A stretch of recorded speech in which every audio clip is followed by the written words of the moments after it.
everybody, welcome to the Nhl Dfs Strategy Show. I'm your host for today. I'm Michael Clifford. Jake Harry's taking the day off because he had a pretty good night last night.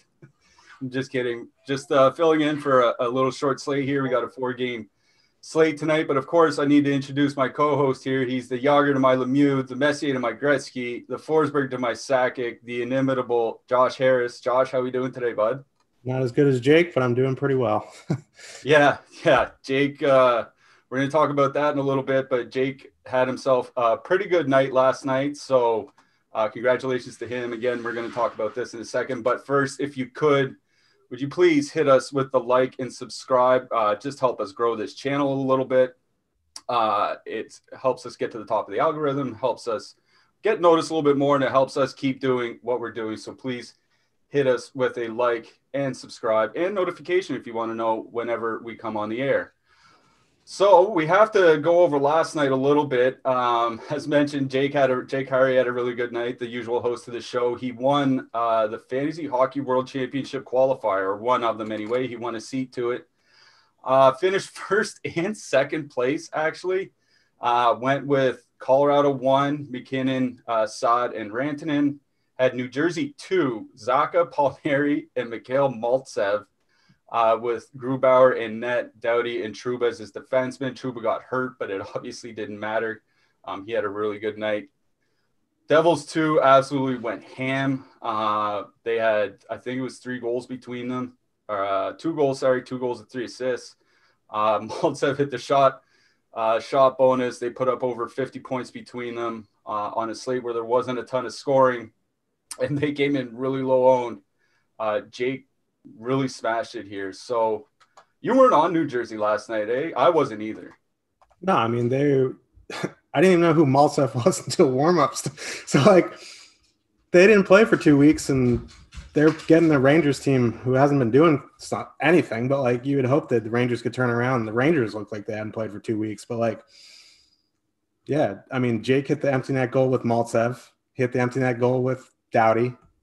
When you run good like that, I mean, if you have the stones to play NJ2 and with a guy you've never heard of at 1% and you hit, I mean, that's on brand for him. He's won big with Lucic, he's won big with Wenberg, so it's good for him, man. Yeah, it seems like these guys on the periphery are always the ones that come through for Jake. Yeah. And yet these are always the guys that we make fun of in chat. It's that little duality of things. The guys that we make fun of tend to win us the money. So, yeah, congrats again to Jake. Real good night for him. Depending on what contest you're in, what lineup you're in, or, what site you're on, different things won. Like Washington 3 had a really good night last night, Lars Eller and Richard Panik. So they could have been a nice filler stack if you had some Colorado power play or something like that. Los Angeles, they did fine. Kind of higher ownership, but not bad. They were in the winning lineup, actually in the 20 max, Kopitar and Brown with Doughty. Jonathan Quick put up a monster performance.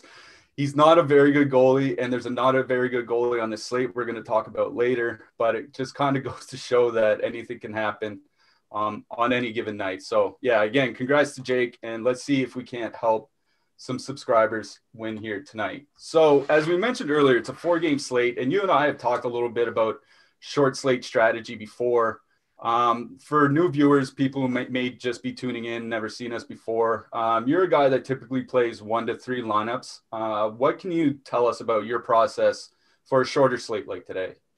Well, I mean, you definitely have to take some stands, right? Especially on this slate, there's a couple Matthews, McDavid, Draisaitl. You can't fit all of them in. You're going to have to fade someone you don't like here, or you don't want to here. So, I mean, I like to make the comparison short slate Ovechkin, right? Because he's always a good one-off. So when he's on a short slate and he's projected 40, 45%, something like that, I tend to fade the highest owned player on the slate and try to differentiate myself a little bit, just in hopes even if he gets a goal, it's okay. As long as he doesn't have a slate breaking performance and you can get in some low owned guys that perform, you still can win. So I'm not saying, fade Matthews and McDavid tonight, but you're going to want to differentiate yourself if you are going to play one or both in the same lineup. Yeah. And I think another thing with small slate, like we talk about stacking a lot, like stacking is very important in tournaments, power plays, or even strength lines or whatever. But I think what's important to note is that, fully correlated, full line goals don't happen all the time. They're actually relatively rare for each line. Like you'll see, the center and the winger and a defenseman, or just a center and a winger, or, an unassisted goal, block shot, breakaway, or something like that. Most goals aren't full line goals. The reason we stack is, obviously you want to compound points when goals are scored. And also when you have a bigger slate, like 8, 9, 10 games, there are more chances of getting those full line goals because there are more teams, there are more lines, there are more power plays, et cetera, et cetera. When you get down to a smaller slate like this, there's obviously fewer chances for that. So I would say another way to differentiate as well, if you don't want to, outright fade some of the expensive guys, is to kind of dip down and use more broken lineups. Like maybe you can use like a McDavid, Draisaitl, Barry with Tyler Ennis or something like that, right? You want to get, if Edmonton goes up and puts up 6 or 7 goals, good chance the top 6 has a lot of them, but they may not get all of them. So you want to get those Josh Archibald, those Tyler Ennis goals on these short slates, because those are the ones that are going to push you from, 35th place to the top 5 or something like that. So I think that's something else that I would mention is you not just necessarily get different, but you have to get kind of unique with your stacks as well. If you're just running out 4-3, top lines and second lines and stuff like that, you're probably just going to float around the middle. So that's something else that I'd also watch for. Now with goaltending, now on a shorter slate like this, I might only have 2 or 3 goaltenders. Are you consistent just using one goaltender across all, if you play 3 lineups, would you use one goaltender across all 3, or do you like to mix it up a little? It's slate dependent, really. If there's a goalie that I really like, yeah, I'll put them in all 3. But on a slate like this, I'm not like super thrilled about any of the goalies, so I might just correlate with the teams I'm using. I mean, going through these games, I don't want to play Mike Smith in all my lineups. I don't want to, Freddie's too expensive for what he could blow up, so it's just like whatever fits, like really, because I try to go cheaper, like these cheaper goalie, like the road goalies that are going to see volume, just because they're probably going to be lower owned because people are going to want to play the expensive favorites. So if I really wanted Demko to start tonight because he's under 7,000, but it's going to be Holtby, so I have to change up what I'm doing. But for me, this slate, it's going to be the cheaper guys who see the shots. Yeah, that's a good point, that it can be slate dependent, what goalies you like and stuff like that. I had a subscriber ask me a question about goaltending. And it was basically, it comes down to this. If I have money, if I have 8,300 left over in a Toronto stack, then yeah, I'll put in Anderson. But if I have 7,100 left over in a Toronto stack, I'm not taking players out to make sure I can put Anderson in. I'll just go with Braden Holtby and hope Holtby hits. Like I'm not someone that's going to chase the correlation, especially with the new save bonuses now. I think one-off goaltenders are a little bit more viable than they have been in the past. The final thing that I'll say about short slate strategy is that you do have to dip down, and it relates back to what I was saying earlier about broken stacks and stuff like that. You can't be afraid to go down to your third and fourth lines, your Dylan Dubés or your Milan Lucic's or Adam Ernie's, yeah, Alex Chason, players like that. You can't be afraid to dip down into those one-offs, especially where there are so many expensive guys on this slate tonight. So let's get to that slate anyways. Now let's jump right into it. Let's get to our first game here. I'd say it might be the most important game of the night, but there are a lot of good spots here, so I don't want to get too far ahead of myself. We have the Ottawa Senators with a 2.5 implied goal total going into Toronto to play the Toronto Maple Leafs. They have an implied goal total of 4. These two teams played a couple nights ago. Toronto had a 5-1 lead with 21 minutes left in the game and lost 6-5 in overtime. Yesterday on the show, I said one of the things I wanted to take out of that game is that like Ottawa is a team with goal scorers. Ottawa is a team, they have players who could score. This isn't, the Detroit Red Wings of a couple of years ago where it was just 2 or 3 players and that's it. They do have some talent here. So lots of spots to go. These, like I said, these two teams just played a couple nights ago. So how are you treating this game? What's of interest to you? What do you like on the auto side? Just give us your overview here. Yeah, so like we were just discussing a couple minutes ago, you want to use these guys that maybe are on the top six, and the Leafs have a player from this game. They moved Tyler Boyd up to power play 1.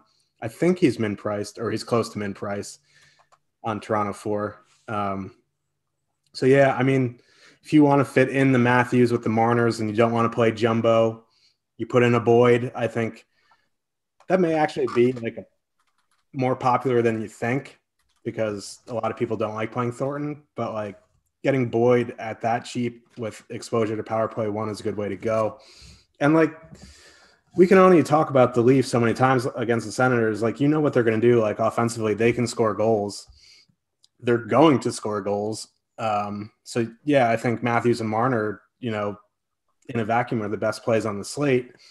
What I really wanted to do, or really want to hope for, is Tavares and Nylander get going a little bit here, because they have really good expected goal for numbers with Hyman and Corsi numbers. Like they just have really good numbers. They're just not scoring.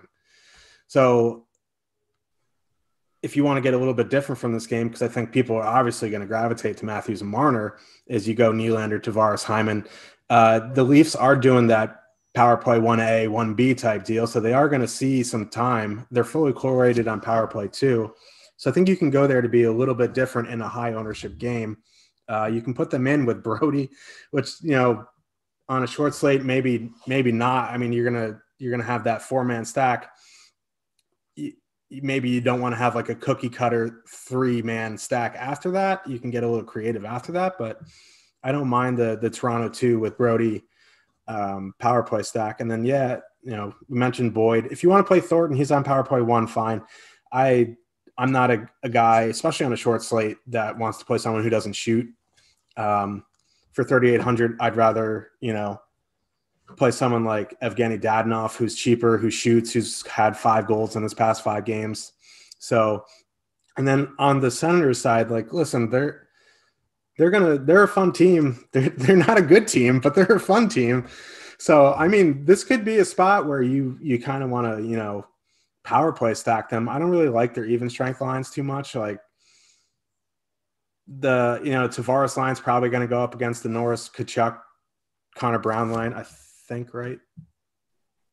Let me see. Yeah, I just in the matchup on Monday, the Matthews line went out a fair bit up against Kachuk, and it was the Donoff line with White and Paul up against Tavares.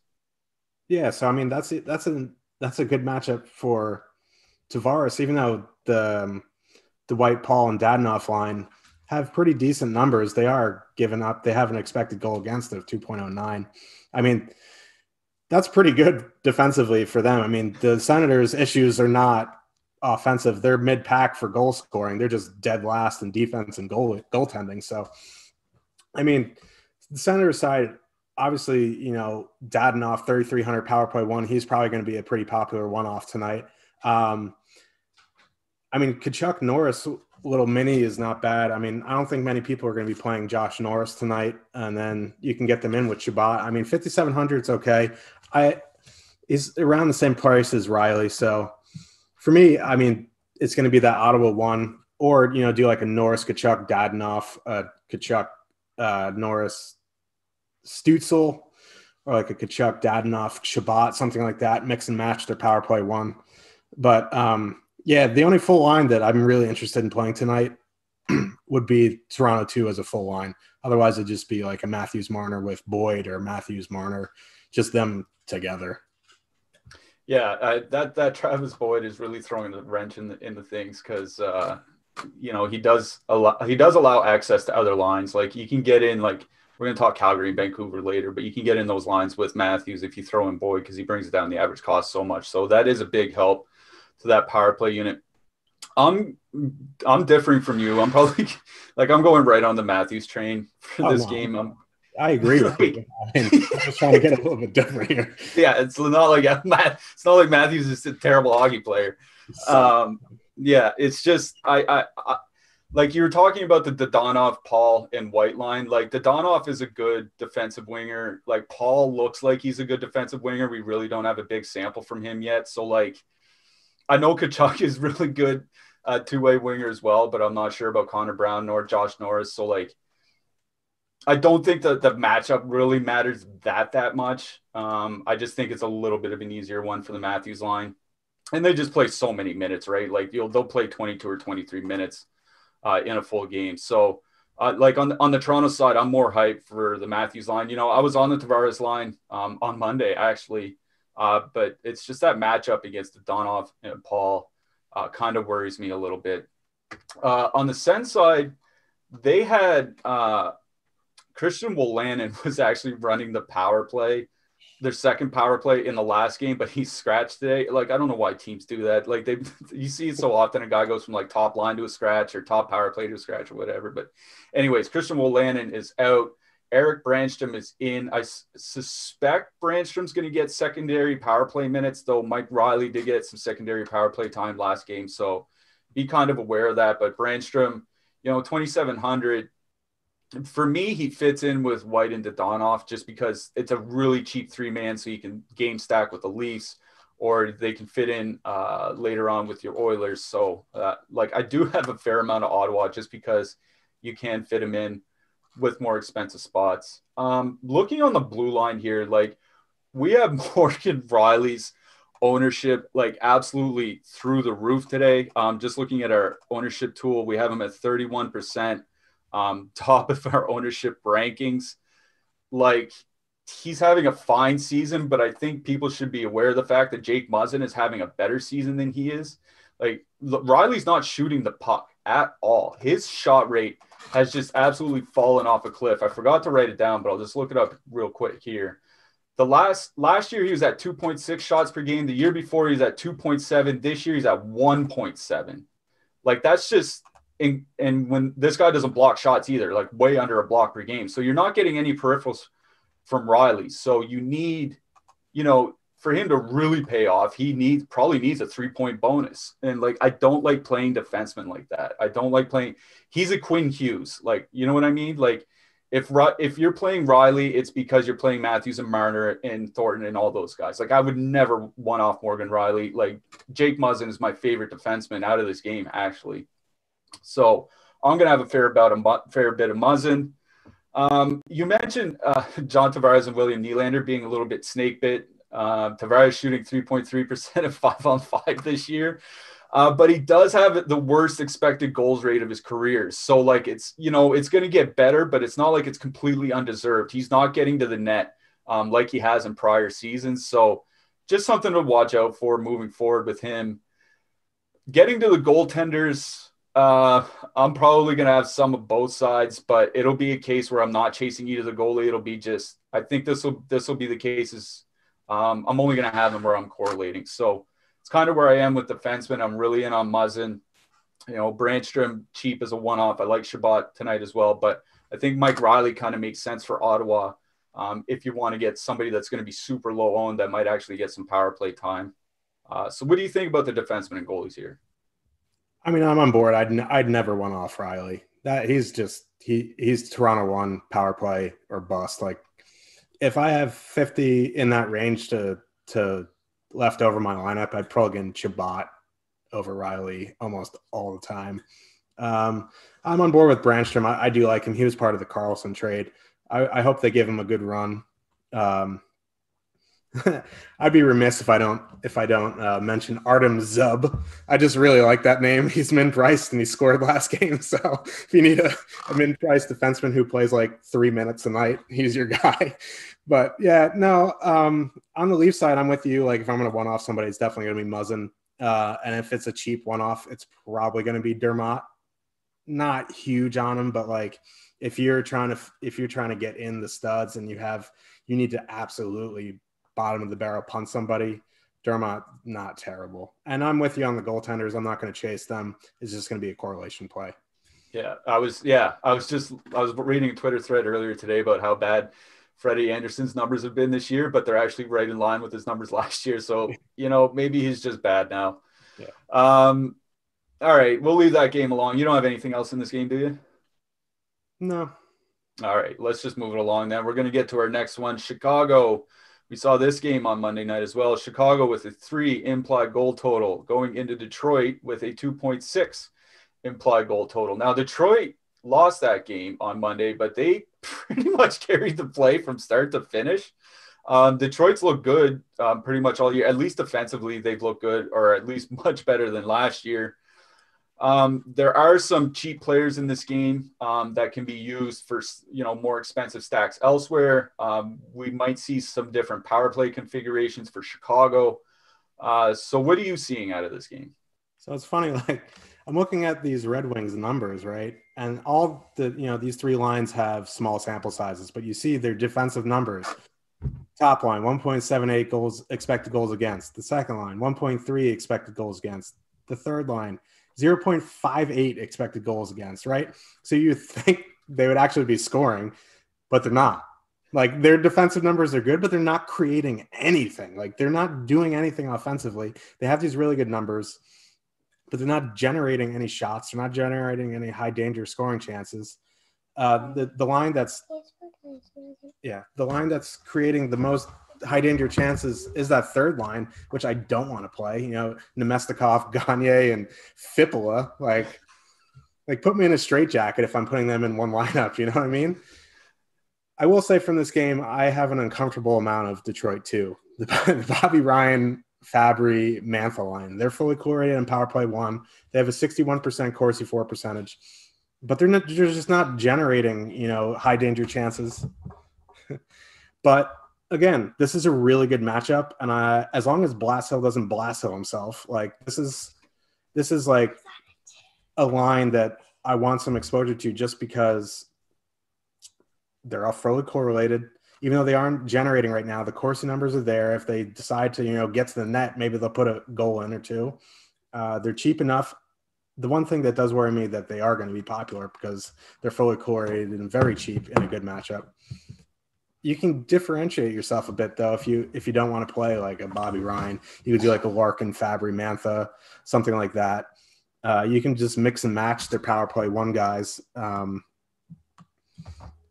And the power play quarterback is only 3,300, so that's cheap as well. So like you can mix and match all 5 of those guys to get a little bit different if you don't want to go straight to Detroit too. And then on the Chicago side, I'm always a big DeBrincat guy. Him and Kane are just wildly expensive tonight.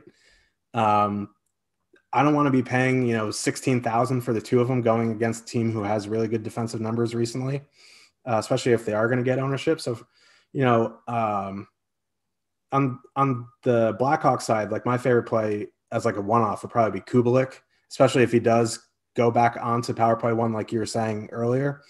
He's 4,900. He's a good goal scorer, so I don't mind him as a one-off. You want a one-off Kane at 8,400? That's a good way to differentiate yourself from Matthews and McDavid. But again, that's a risky proposition. That's something if you want to differentiate yourself, you can do. But I'd rather go to DeBrincat for the $900 savings from Kane. But overall, it's Kubelik as a one-off. Who's running? Oh, Boudin, right, is running their power play. Yeah, he is. He's 3,400. It's cheap. Yeah. Our ownership, like I was just looking when you were talking about that, I looked up the ownership, and we don't have them very high for tonight. As a line, we have them in single digits actually. And Patrick Kane at 11% ownership total.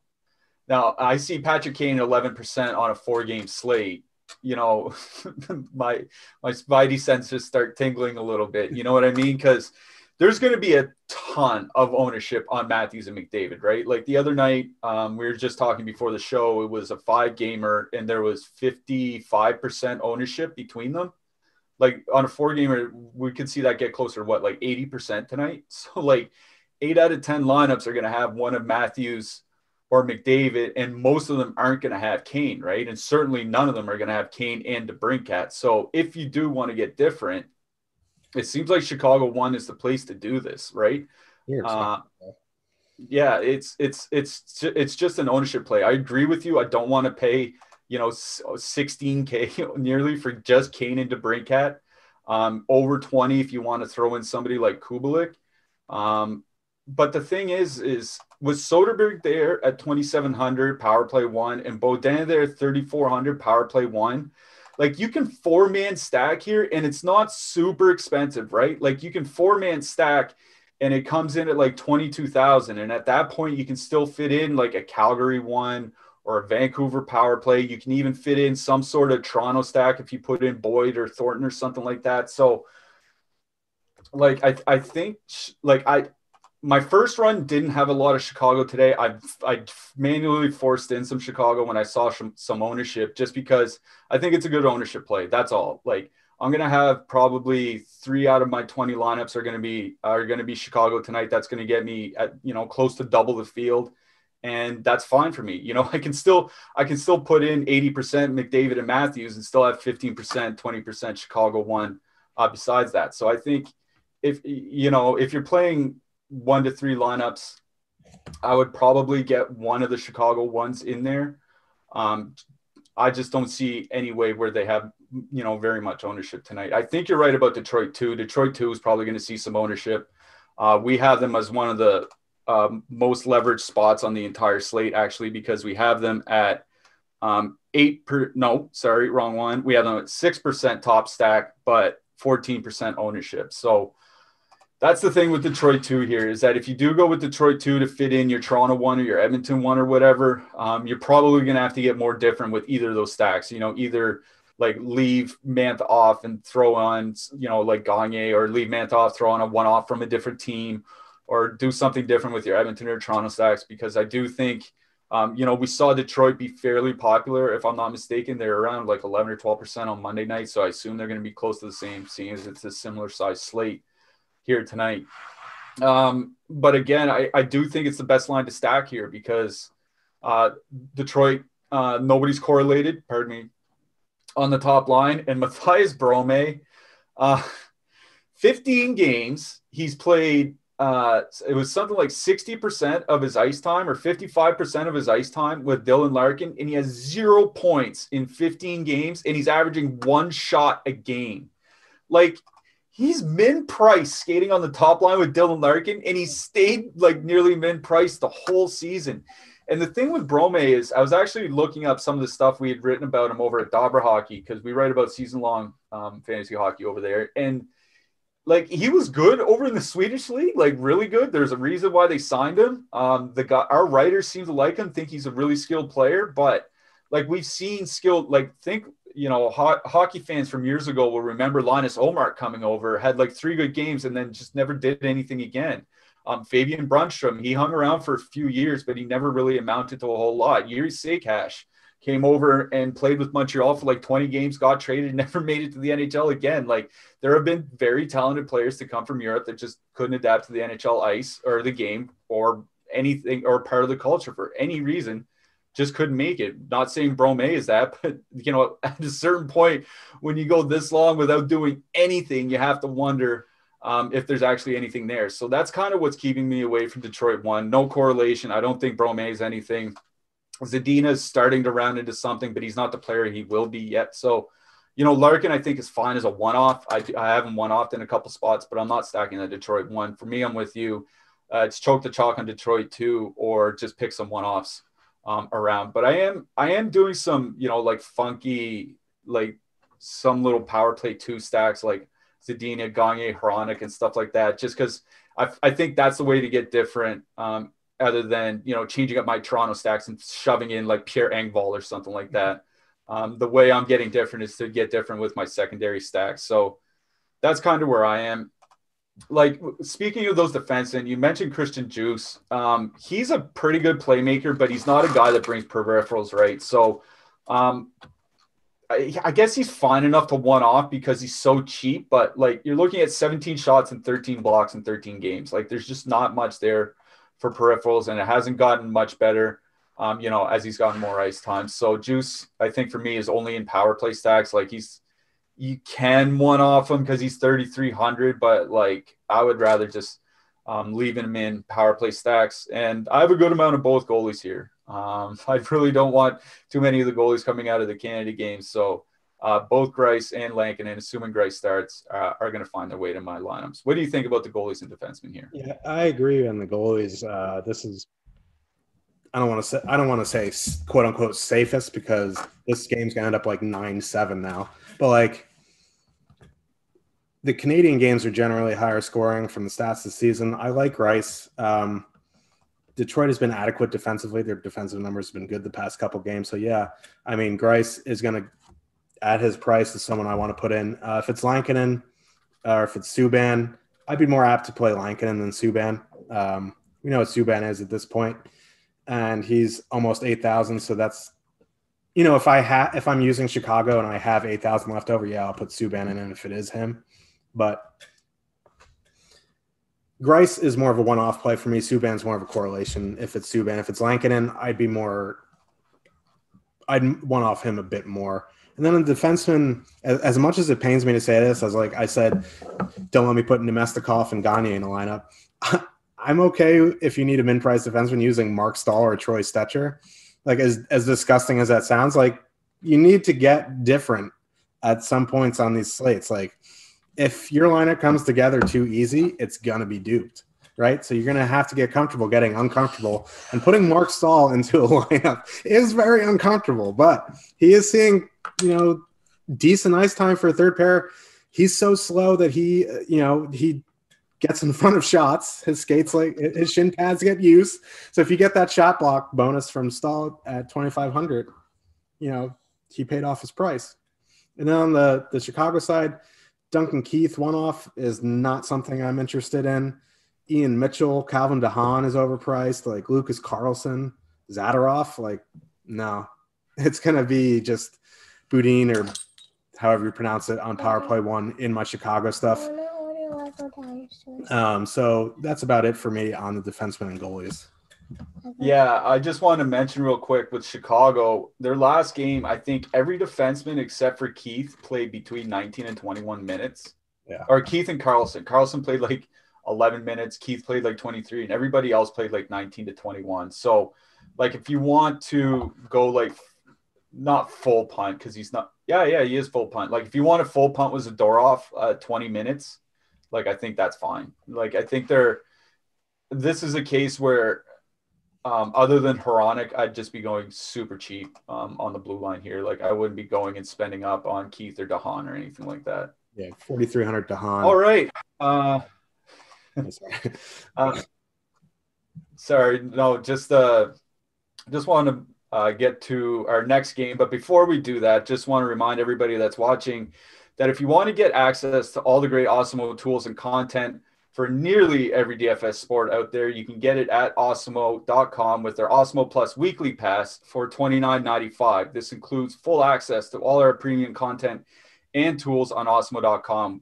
And those include player projections, ownership projections, premium Slack channel, which is hugely popular, especially with our NHL people and NBA people with the late breaking news, and a whole lot more. If you want to play just the NHL DFS, you can sign up for our Awesemo Plus NHL Weekly package. It starts at just $11.95. You can stop guessing and start winning. Join Awesemo Plus here today. If you're not able to watch your favorite shows on YouTube either, because we have a lot of Awesemo shows here, we're not close to 24-hour news cycle, but we're not very far away either. So I wouldn't blame you if you missed some of our shows here on YouTube. You can also always find them on the Awesemo Podcast Network. We have a podcast for just about every sport, and they're available on every major platform. So if you go to awesemo.com/podcast, you can check out all our latest podcasts. Our hockey podcasts go up fairly quick. I want to say within 30 minutes after our show goes off the air. So if you ever miss anything, you can catch our podcast or all the rest of our podcasts over at awesemo.com/podcast. Leave us a 5-star review on any one of our podcasts and get a chance to win a free month of Awesemo Plus Platinum. Good luck, everybody. All right, let's move it along. We're going to get to the next one. Canadian matchup here, pretty important game, especially when you consider some of the pricing. We have the Vancouver Canucks going into with a 2.8 implied goal total going into Calgary. with a 3.3 goal total. Right now, it looks like it's going to be Jacob Markstrom against Braden Holtby. Again, a matchup from like I said, from a couple nights ago. That game kind of saw Calgary, more or less not have their way, but have a fairly strong game against Vancouver. Jacob Markstrom has looked almost unbeatable this year.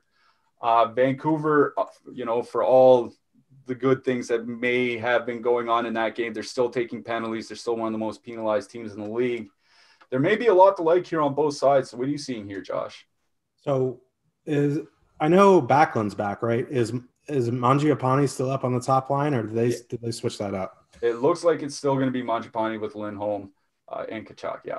Okay, so they broke up that old Calgary 3, even though Backlund's back.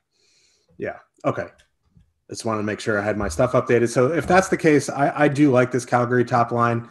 They're going to be going up against, I would imagine, the Pettersson line. I didn't get a chance to see the shift chart.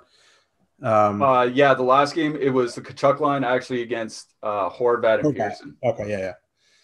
So, yeah, I mean, even if the Horvat, it's a less enticing matchup for the Lindholm line, but it's still a good matchup. The Canucks aren't good defensively. That line, is Niels Hoglander. He's still relatively unknown defensively. I like this Calgary one.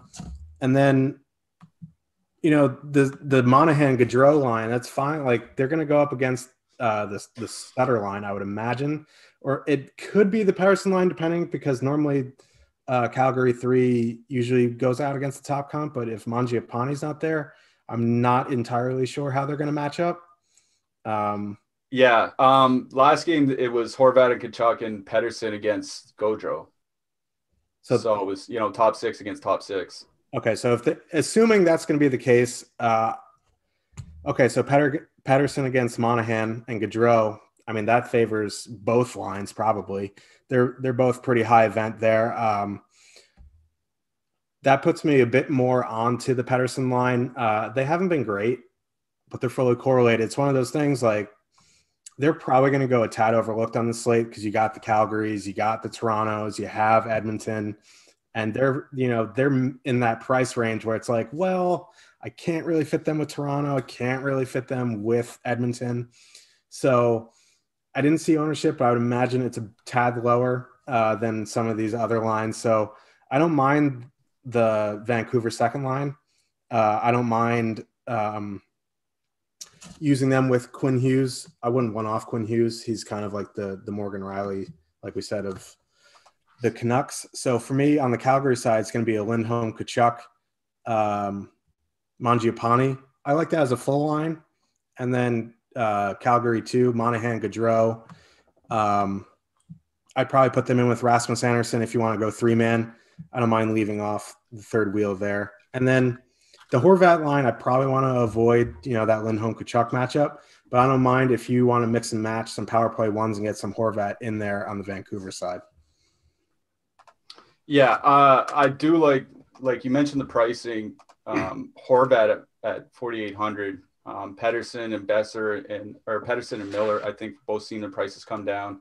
You're right that I think it gets overlooked, but Vancouver's cheap enough where if you put in Toronto 1 with Travis Boyd or something like that, you can actually fit them in. But we're still showing decent good leverage on them. We have them as a 12% as a top 2 stack, 9% ownership. If they come in anywhere, 8, 9, 10, 11, 12%, it's worth targeting them tonight. Especially if Pettersson gets the Johnny Gaudreau matchup. Like you said, it's advantageous for both of them. And the Pettersson line's actually been playing better of late. Like, I want to say that, like, for the first few, I want to say for the first half dozen or so games of the season, they're right around 40% expected goal share. That's actually climbed to 50% over the last 10 games. So they've also obviously been playing better. So I'm with you. I do like that Pettersson line matchup going up against Johnny Gaudreau. But for me, my favorite line out of this game, I'm with you, is Tkachuk, Lindholm, Mangiapane. They've, 2.9 expected goals for per 60 minutes going back to last year is a great number. 57.9% expected goal share is just a great number. Like, this is just a very good line. Horvat's line is good in return, but that Vancouver defense is just nothing to write home about. And especially with Braden Holtby starting over Demko, Demko might be bad, but we know Holtby is bad. So we're going to take advantage of that while we can. One thing, before we get to the defenseman, I want to get to that Calgary 3 line because Backlund, whatever it ends up being, it should be Backlund with Dubé and Lucic. It hasn't been Backlund all the time, but Dubé and Lucic have generally been good on the third line with whoever's been there with them. Jake's not here to speak the good word of Calgary 3, so can you do those honors for him? Should we be interested in Calgary 3 here tonight? Well, Backlund and Lucic get that power play too. You can put them in with Giordano. I mean, listen, if this was an 8-game slate, I'd never advocate for playing Milan Lucic.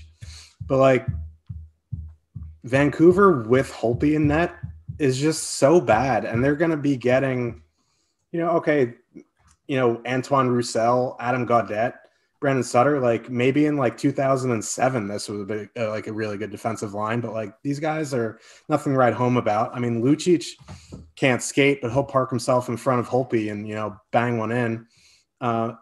That's kind of what you want. For someone like Joe Thornton who doesn't shoot, Lucic at least goes to the net. He gets to those dirty areas. I mean, I can't believe I'm talking about Lucic for more than a minute, but you want to go there. I mean, it's fine. The power play 2 correlation, Backlund, Lucic, Giordano. Giordano is probably going to see ownership just because he's, a name and he's up in that price point with Riley and Chabot, someone like that. But I would imagine that trio is going to be very low owned tonight. It's a good way to differentiate yourself in I can't speak in an MME format. If a 1 to 3, I'm probably not going to put in Lucic. It's just not going to happen. But if you're going 20 max, you're going 150 max, I definitely want some Calgary 3 or some of that power play 2 combo. Yeah, I'm with you there. That Calgary 3, I actually do have some one-off Lucic tonight, believe it or not. So I am kind of on the Calgary 3 train. I don't know if I'm going to outright stack them, but I will have pieces there for sure. I just want to mention a couple notes about this game. Vancouver is taking the 3rd most penalties, like I mentioned earlier, in the league. So got Calgary power play with Juuso Valimaki, 3,100 running the power play. I think he's fine to one-off. He has decent peripherals. So if you need a one-off, real good defenseman, I think Valimaki's the guy. Here's a weird thing I found out about Vancouver. They're shooting more about the same as last year, but Horvat, Pettersson, and Besser all have career low shot rates. The top 3 on their team by shot attempts are Adam Gaudette, Jake Virtanen, and Tyler Mott. So I'm really I don't think Mott's playing tonight. I think he's injured, but I'm into Markstrom tonight. He's probably my favorite goalie on the whole slate because if Vancouver's going to take a ton of shots but defer to all their bad players, then yeah, I'll take that all day long. So in on Markstrom. I'm not in on Holtby. Are you? No, I was hoping Demko was in. He was under 7,000. Markstrom, I agree with you. He's been playing great. And he has that, I mean, these teams have played 38 times, but it's that revenge narrative. If you love the narrative street for those narrative street people, but Markstrom is a good goalie. For as much as he played not great down the stretch for Vancouver last year, and you saw Demko go absolutely just nuts in the playoffs, you throw a better defensive team in front of Markstrom and you're seeing the result. He's probably a top 10 goalie in this league. And I agree for 8,100, if I have the space, I'm going to put him in. Gotcha. All right. I like it. Before we get to our last game, just want to mention we're having a Twitter contest. If you head to Awesemo_com, our main Twitter account, we are giving away 30 weekly passes when we reach 30,000 Twitter followers. We're just shy of that mark. I think we're at about 29,500 right now. So if you want to go to Awesemo, our main Twitter account, and look for the tweet giving away 30 free weekly passes when we reach 30,000 Twitter followers. So just follow us there over at Awesemo_com for all our good things going on here at Awesemo.com. All right, getting to our final game, maybe the marquee matchup of the night. I'll let you guys determine that We have Winnipeg 3.1 implied goal total going into Edmonton, 3.4 implied goal total. Mike Smith getting the start again for the Oilers. He's been hot. Connor Hellebuck probably going to start for the Jets, but not confirmed yet. It doesn't look like Pierre-Luc Dubois is going to be in the lineup again for Winnipeg, so it should be relatively the same lineup as last game. Edmonton likely about the same. So McDavid, Draisaitl, Scheifele, Connor, Wheeler, Ehlers, Puljujarvi, Barrie, Nurse. It's a lot to like here. What do you like, Josh? Well, the first thing that jumps off the page, if you're a cash player, is Kyle Connor's price at $5,800. It's still way too cheap. If you're playing cash, you should probably have Kyle Connor in your lineup tonight. But I digress, and we'll go into the full breakdown here. Wheeler's back up with Scheifele, with Kopp. I like Wheeler on Scheifele's wing better than I did with Pierre-Luc Dubois or Stastny. I just think they have that chemistry together. Wheeler seems like he's, regressing as a player, but for his price, I still think you can put him in there. He has the power play one correlation. This is like a spot for the Jets, like that I want to attack because Mike Smith's numbers are just not sustainable. Edmonton's not great defensively. You want to go like Scheifele, Wheeler, Connor. Even if you want to mix in Stastny for that power play correlation, you can. I mean, it's Paul Stastny, but like, again, it's a 4-game slate. You want to get a little bit different. You want to go, a double C power play one stack for the Jets, like Scheifele, Stastny, Wheeler, Stastny, Scheifele, Connor. I think it's a decent way to differentiate yourself, especially if you can find like another power play stack that you like where you can use the wingers, right? So as a full line, like if you want to leave off Kopp off that first line, that's okay. I mean, he's been playing good, but $5,100 for not being on the top power play is a tad expensive. Ehlers, $6,700, same deal. I mean, you probably could one off him if you had the space.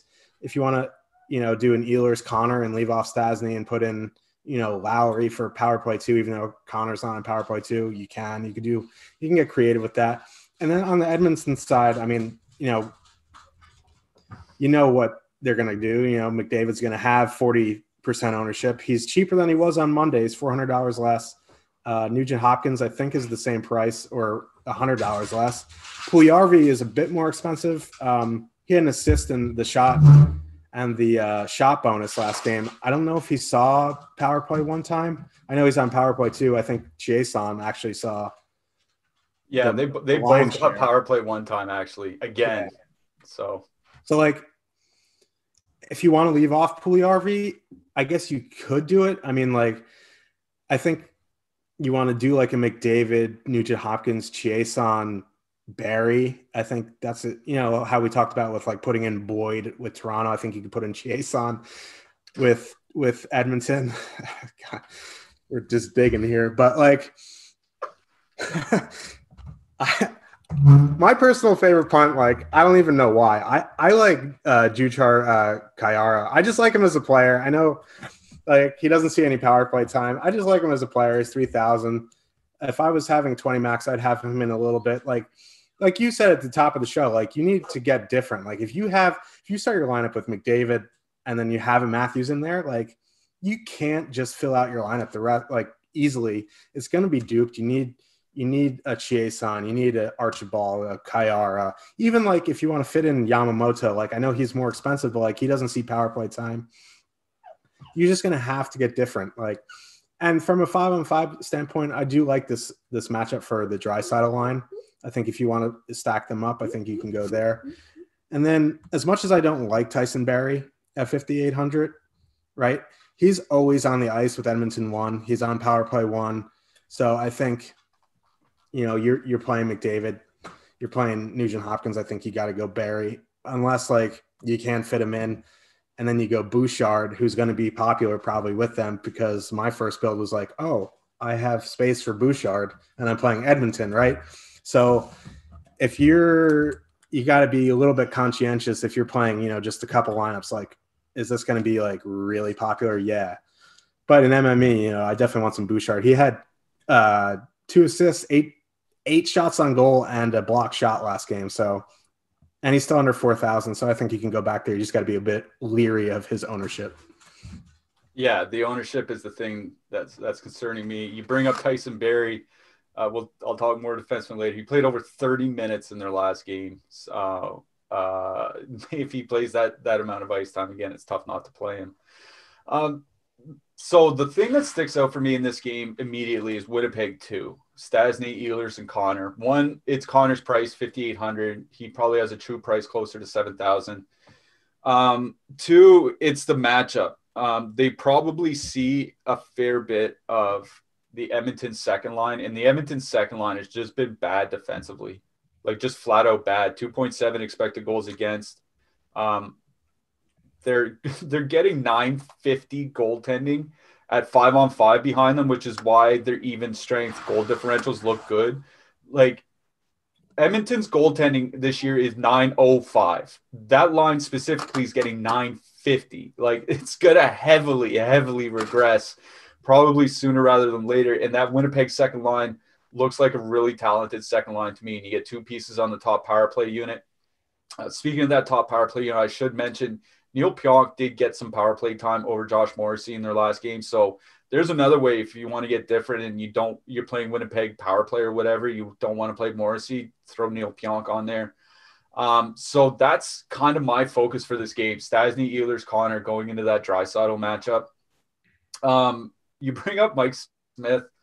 I should mention I have a lot of McDavid. Like I think I have 45% Edmonton 1/Edmonton power play out of my 20 lineup. So like Edmonton power play is by far my favorite play tonight. I'm gonna have some with Chase on. I'm gonna have some with Puljujarvi. I think I have some with Tyler, like throwing in a Tyler Ennis. I like your Jujai Kara call.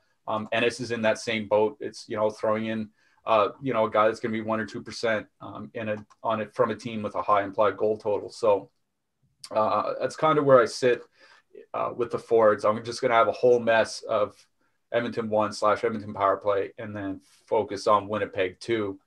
Besides that, speaking of Winnipeg defensemen, Dylan DeMello and Nathan Beaulieu played 11 minutes last game apiece. So if you're going to the Winnipeg side for a defenseman, I wouldn't go to DeMello or Beaulieu. Derek Forbort, 3,500, played like 25 minutes in their last contest. So I don't necessarily like him, but it's another one of those guys where if you want to get different, you can throw in Forbort. On the Edmonton side, I'm throwing in Barrie with my power play stacks. I do have some, non-power play stacks where I'll play Bouchard. Mike Smith, I have him in lineups. I want to say this about goaltending. Like Mike Smith is bad. He's just flat out bad. He's one of the 10 worst goaltenders in the NHL or something like that. Like the numbers back it up, whatever you want to say. It's just what it is. But Mike Smith last year had 2 different 8-game stretches where he had a save percentage above 920. And 8-game stretches are about 3 weeks. So like he had 2 separate 3-week stretches where he had a save percentage averaging over 920 or above. So like bad goalies can have really good stretches. That's just something I want to mention here. Like don't go out stacking Winnipeg thinking it's just a complete given that Smith is going to get lit up for 5 or 6 goals. We saw in his first 2 games already. Goaltending's weird, man. Things can happen on different nights. I'm not saying go out and start stuffing Mike Smith into your lineups, but just be aware that just because a goalie's bad doesn't mean he's bad every single night. Goalies and skaters are different in that sense. Like skaters, if you're a bad skater, you might have like 2 good games a season. If you're a bad goalie, you might have like 20. Like it's just the nature of the position. So I do like Hellebuck here tonight, kind of just to get some leverage on that Edmonton ownership. Because like if Edmonton's ownership, whether Edmonton 1, Edmonton 2, Edmonton power play, whatever, it's like if 1 out of 2 lineups have some sort of stack in the field, I think, putting in Hellebuck, that one player gives you leverage over 50% of the field if he gets a shutout or like 36 saves on 37 shots or something like that. So I do like Hellebuck here tonight. He is, one of my favorite goalies in my non-Edmonton lineups. I do have a couple with Mike Smith. I'm just going to say it. I'm going to have to cop to that one. I have a couple correlated lineups with Mike Smith. It's just the way things go here. So that's the way I'm looking for goaltending. I like Hellebuck a lot in my non-Edmonton lineups. What do you think? I know. I agree. He's going to see a ton of shots. And you've seen I don't want to say like bad McDavid performances, but he hasn't had a goal in a few games. And like the other game, it was like the first game they won without a point from Draisaitl McDavid since like 2017. So like they have been disappearing a tad in stretches, but like even if Hellebuck gives up 2-3 goals, like he's still probably going to see well over 30 shots, and it's a winnable game. This could be a high scoring game. Like, yeah, Mike Smith's been playing good, but this could be like a 5-3 type of deal. Like, and it's a 4-game slate. So, I mean, if you're MMEing, I don't think there's anyone who's really off the table in net, especially from a correlation standpoint, just from the fact, like, if you don't have, if you're making 150 lineups and you don't have exposure to, say, like, we'll just say Lankinen, right? For whatever reason, you don't have Lankinen. He has like a 38 save shutout. Like you're not gonna win much money. Like you need to have exposure to most, if not all, goalies over 150 lineups, especially correlating. Like I'm not gonna say just for the sake of having them in, go and put them in. Like if I don't have an Edmonton lineup, I'm not gonna go out of my way to put Smith in. But if I have 150 lineups, I'm gonna have like, even if it's just like 3 or 4 Mike Smiths, just in the off chance that he continues having a great stretch, you want at least a little bit of exposure there. But I do agree with you with Hellebuck. 7,600, it's one of the mid price. He's going to probably be one of the lowest owned goalies on the whole slate, and it's a winnable game. Yeah, it is. It's a very winnable game. And the last thing I want to mention in this game is just Andrew Kopp and Mark Scheifele have been getting run over this year. With those two on the ice, the Jets have a 36% expected goal share. Blake Wheeler's been pretty bad defensively this year. So if that McDavid line is going into that line all night, it could be a long night for Winnipeg here. All right, we're about to wrap things up here. Before we do, Josh, I want to ask you, what's your give the listeners and watchers one of your favorite lines tonight that's not Toronto or Edmonton? Probably Detroit 2. Just that is my favorite full line of the night. And maybe I'm stealing your thunder too. I do like that Calgary top line. No, Calgary top line is good. I was going to go with Winnipeg second line, Stastny, Connor, and Ehlers. And I do like Carl Soderberg tonight as one of my favorite one-offs. Do you have any particular one-offs you're targeting? So just basing off my lineup, it's not Lucic. Oh, is it Dylan Dubé then?